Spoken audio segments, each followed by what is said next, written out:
Hi everyone, and welcome to Jane Talks Trek, where I'll be talking about and reviewing an episode of the original series, The Next Generation, Voyager, Deep Space Nine, or Enterprise. Today, I'm looking at Day of the Dove, from the original series' 3rd season. Or as I like to call it, that time Kirk was forced to play nice with the Klingons. This episode was requested by someone who's been with my channel from the beginning, Indie Tiger Sci-Fi Review. It's been literally years since I covered one of your requests, but it's proof I will cover all requests eventually, and I appreciate the support. So, let's get going. We begin the episode with, good luck that guy. Hee, look at the fluffy pink things. Wow, this sky is super green. Ooh, what's that? What is going on? A Klingon ship comes out of nowhere, and that bitch slap also came out of nowhere. No, seriously, what's going on? And into the credit suite. Hang on, I didn't really catch any of that. Let's go back. So Kirk and co beam down to a planet because they got reports from a colony that they were under attack, but there's no evidence of a colony at all.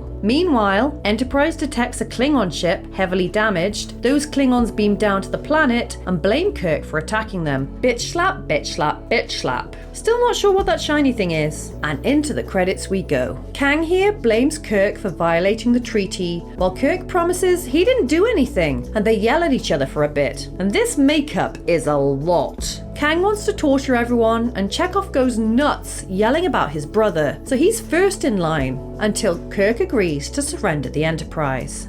I will kill 100 hostages at the first sign of treachery. Only 100, Kang? The Enterprise crew is over 400 people, so 100 is like what? All the red shirts? Kirk will probably be fine with that. Kang is unimpressed with Kirk surrendering, but he sends a secret message to Spock, which allows the landing party to be beamed up first. Oh great! Call in more red shirts. We only need another 97. They bring the Klingons aboard and disarm them, before bringing more from the Klingon ship, including Kang's wife Mara. And she's a salty bitch. Oh great, that thing is on board. Chekhov is pissy about the whole thing, and then they blow up the Klingon ship, which surely is a party foul. As the Klingons formulate a plan, Uhura gets super stressed before the ship drives itself around, and they get reports that most of the crew are now trapped. Okay, bye Kirk. Kang thinks Kirk is a dumbass, so he punches him, and sudden weapons blip out of nowhere. Sure, let's play act a sword fight. After a dramatic zoom, Kirk gets to the bridge where Spock reminds him that Klingons can't magic weapons out of thin air. But forget that. Chekhov gets angry with a sword and runs off to take on Kang. Don't blame me. I voted for Kodos. Sulu points out Chekhov is an only child and goes after him. I mean, we all know how Sulu can stop him.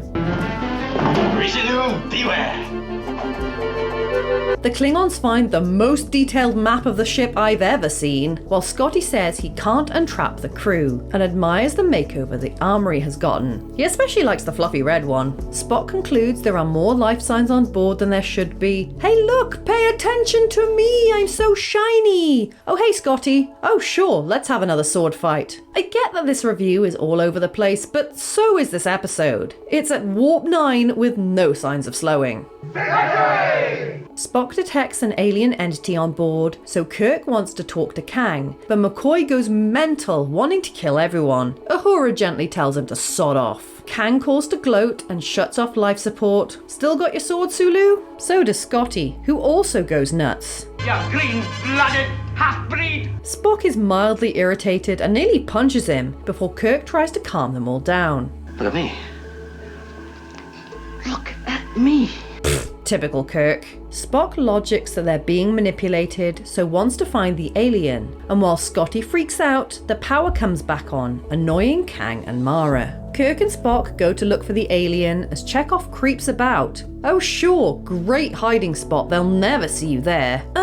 Don't be creepy, Chekhov. Dude, don't kiss her, she's married. Yeah sure, get slapped, why not? Kirk begs Mara for help, but she's got a face on her, so he scoops up his new space boyfriend and mumbles his way to sickbay, where McCoy says everyone's pretty fatal stab wounds have healed, so yay? Kirk drags Mara to go find the alien, where he's jump scared by a red shirt and gets into a yelling match, which is ended by Spock, who notes the alien seems to feed off hostility. Kirk decides they need to make peace with Kang, but Mara messes things up. You still clinging onto that sword, Scotty? Mara is dragged onto the bridge where they decide to use her as a hostage, but she's a very chatty hostage who agrees to help, and they both beam to engineering, where Kang wants to cut his damn head off. Yet another sword fight breaks out while Mara begs them to stop. Oh great, more fighting, that'll help. Look how red this thing is getting. My heart and my head, I won't stay dead. Yeah, Kirk, you slam out that poetry. And a pretty sweet speech convinces Kang to call a truce, and they all tell the alien to piss off and have a good laugh about it. Spock's expression. Okay, what was that? That was mental, and don't get me wrong, I get the story idea, and the base plot works, but the execution was non-stop chaos from start to finish. It felt like there were 2 episodes worth of dialogue crammed into a single episode, and things escalated quickly and stayed that way the whole time. I don't know if they were trying to make the audience feel like they were under the effect of the Alien 2, my brain definitely felt like it. But it was like that from the very start of the episode. There was no setup, no context, just boom, straight into it. And it didn't take its foot off the gas the whole way through. It gives me vibes of The Naked Time and The Savage Curtain, but extra caffeinated. So it wasn't boring, but it was insane. An alien that feeds off hatred is an interesting idea, and using the Klingons to create that hatred was a fair plan. What I found dumb, however, was 400 crew members being trapped so numbers would be even. I mean, the characters in play were able to move about the ship freely, so what the hell were the rest of the crew doing to get themselves trapped behind bulkheads?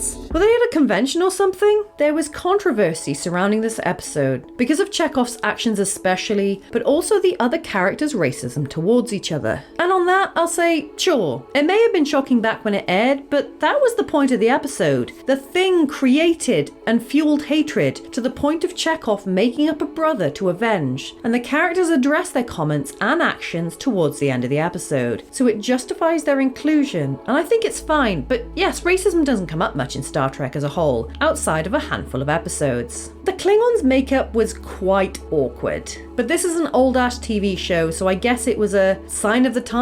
But it does reoccur in the show, I've noticed, which takes me by surprise each time I see it happen. This episode is rated the same as a piece of the action, which is fair, because the whole thing felt like Kirk explaining the rules of that card game to me while I watched a bunch of people with swords run around. So there you have it. That was Day of the Dove. If there's an episode of Star Trek you'd like me to cover, pop it down in the comments below or come say hi on social media. If you enjoyed this video, then please hit that like button, it really does mean a lot, or consider subscribing if you want to be assimilated into my channel. Alternatively, feel free to check out my other YouTube channels. Thank you so much for watching, I'll speak to you soon, and live long and prosper.